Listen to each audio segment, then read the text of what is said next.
Welcome to my channel sequence study. आज हम करेंगे practice assignment 2 and please if you are new to my channel then please do like share and subscribe to my channel.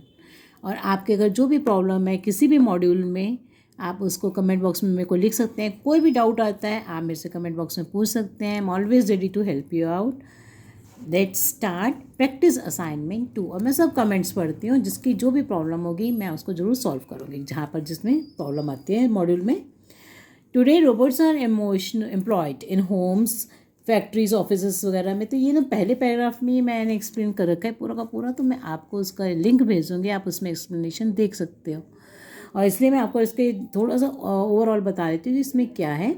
और इसमें दे रखे जो पहला paragraph है उसमें बता रखे कि रोबोट्स जो है हर जगह मतलब करते हैं काम, उनका हर जगह एम्प्लॉय किया जा रहा है। They are more quick, faster and accurate than human beings, है ना। उसके बाद ये रखा है कि मूवीज़ में दिखाया जाता है कि भाई दूसरे पैराग्राफ है कि जो मूवीज़ में दिखाते हैं कि डिपिक्ट किया जाता है कि रोबोट्स जो है हमारे क्या बन जाएंगे, राइवल्स बन जाएंगे, कंपिटिटर्स बन जाएंगे। मगर इन रियलिटी में जो है वो इतने इंटेलिजेंट और इतने वर्सेटाइल नहीं है जितने ह्यूमन बींग्स हैं। इसी तरह से मतलब ये वो कह रहे हैं कि अजय तीसरे में ये कहना चाह रहे हैं कि जो रोबोट्स हैं वो मतलब बहुत ज़्यादा ह्यूमन बींग्स की तरह बनते जा रहे हैं। और जो है मतलब उनको भी ऐसी राइट्स देने पड़ेंगे जैसे ह्यूमंस को दे रखे हैं। तो कह रहे हैं बड़ा मतलब अजीब तो लगता है मगर ऐसा हो सकता है। इसी तरह से आगे रिपोर्ट्स दे रखी है कि अगर उनको हम जो है अभी इनएनिमेट ऑब्जेक्ट्स मानते हैं जिनमें जान नहीं होती है, मगर करते करते इनको भी हमें जो है ये बढ़ते जाएंगे। अगर हम इनको ज़्यादा कॉन्शियस बना देंगे तो ये इतने ज़्यादा ये हमारे जैसे ही बन जाएंगे। तो इसी तरह से मतलब आगे बता रखा है कि अगर इनको आगे जैसे कि रोबोट्स अगर ज़्यादा बन जाएंगे तो कुछ एथिकल रूल्स भी बनाने पड़ेंगे जो ह्यूमंस को भी फॉलो करने पड़ेंगे इनको रखने के लिए। So let's start the question answers. List three, list there an individual, like list there an individual who can do so many jobs with efficiency, accuracy and speed of robots। तो इसमें ये जो एक्सप्लेन करना है कि मतलब ये एक तरह का जो है क्वेश्चन है राइटर ने लिखा है।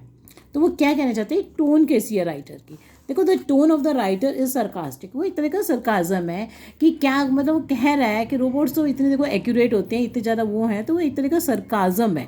सरकाजम का मतलब वो होता है कि जो बात रियलिटी में नहीं है। कोई भी इंडिविजुअल जो है अभी रोबोट्स के साथ एक्यूरेट वगैरह नहीं है ना, इतने ज़्यादा वो एक्यूरेट काम करते हैं। तो ये एक तरह का सरकाजम है कि the tone of the writer is sarcastic. He asked in a sarcasm, question है ना, तो ये जो पूछ रहा है वो सरकाजम में पूछ रहा है that there is an individual, क्या कोई इंडिविजुअल है who can be more efficient, जो रोबोट से भी ज़्यादा एफिशिएंट हो, एक्यूरेट हो और फास्टर हो देन रोबोट्स।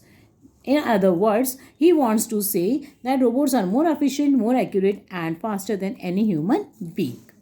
नेक्स्ट में है पैराग्राफ 2 में द राइटर बर्स्ट। जो राइटर जो है बर्स्ट का मतलब BURST, बर्स्ट से बना हुआ है। बर्स्ट का मतलब जो कोई व्यू होता है उसको क्या कर देना, मतलब तोड़ देना, ये बता देना, क्लियर कर देना कि उस व्यू को। तो writer burst the perceived notion को उन्होंने बर्स्ट किया है कि जैसे मूवीज़ में दिखाते हैं रोबोट्स के बारे में, about the competition that robots may prove to be for the human beings. कि जो रोबोट्स में मतलब मूवीज़ में दिखाते हैं कि वो हमारे क्या बन जाएंगे, कंपिटिटर्स बन जाएंगे। तो मगर ऐसा नहीं है, क्योंकि जो ह्यूमन बींग्स है की तरह वो वर्सटाइल नहीं है। ये लिखा उसमें सेकंड पैराग्राफ, क्योंकि हमें पैराग्राफ के अकॉर्डिंग लिखने आंसर्स। तो वर्सटाइल नहीं है वो हमारे ह्यूमन, और ना ही हमारे जैसे ह्यूमन बींग्स की तरह इंटेलिजेंट है। तो वो हमारे भी कंपिटिटर्स नहीं बन सकते। इसलिए इसका आंसर आएगा perceived and competition. Choose an option, ये फैक्ट्स वाला, तो इसका आएगा ऑप्शन हमारा ये बी वाला, ठीक है। उसके बाद है आप इसमें से बताने एंटोनियम्स। एंटोनियम्स मतलब ऑपोजिट कौन से हैं। तो देखो इसमें जो सब एंटोनियम्स लगते हैं, पॉसिबिलिटी एंड रियलिटी। पॉसिबिलिटी का मतलब हो सकता है ना, और नहीं भी हो सकता है, मे और मे नॉट। और रियलिटी क्या होती है, जो सच्चाई है सामने, वो मे और मे नॉट नहीं होती। इसी तरह से जो दूसरा एंटोनियम है वो है mated out and denied. Mated out का मतलब हम किसी चीज़ को क्या कर लेते हैं, मतलब मिलना, मतलब हम किसी चीज़ को सॉल्व कर लेते हैं। और डिनाइड का मतलब, मेटेड आउट का मतलब एक तरह से देना भी हो जाता है, गिव कर देना, मतलब डिनाइड का मतलब मना कर देना, ठीक है। Based on the reading of the passage examine in about 40 words how so far robots are no match for human beings. Robots are so far no match for human beings. No match इसका मतलब है कि robots जो है हमारे मतलब हम जो हम हैं मतलब वो ज़्यादा अच्छे हैं, इतने हम रोबोट्स इतने ज़्यादा वो नहीं है। क्यों नहीं है? Robots though more efficient, more accurate, and more faster ज़्यादा हमारे से फास्टर हैं, are no match for the human beings, तब भी वो हमारे मैच के नहीं है, because are no match for human beings because they are not intelligent and versatile as human beings, they do not enjoy the rights and the duties as human beings. उसके बाद है कि what is the overall take away. Overall take away का मैंने आपको बताया, take away का मतलब था मेन पॉइंट क्या है for the human race according to the report of the centre of, मतलब क्या मेन पॉइंट है इस रिपोर्ट का। तो मेन पॉइंट यही है कि वो कह रहे हैं कि अगर हम रोबोट्स को इतना कॉन्शियस बना देंगे तो हमसे राइट्स मांगेंगे, और कहते हैं राइट्स होंगे तो ड्यूटीज़ होंगी, इस तरह से है। तो इसका मतलब है कि मेन पॉइंट ये है कि prevent robots from overtaking human race. तो इसलिए अब उनको इतना भी कॉन्शियस मत बना दो कि वो ओवरटेक कर जाए ह्यूमन रेस को। नेक्स्ट है robots can lead to greater human prosperity and improvement of the human conditions.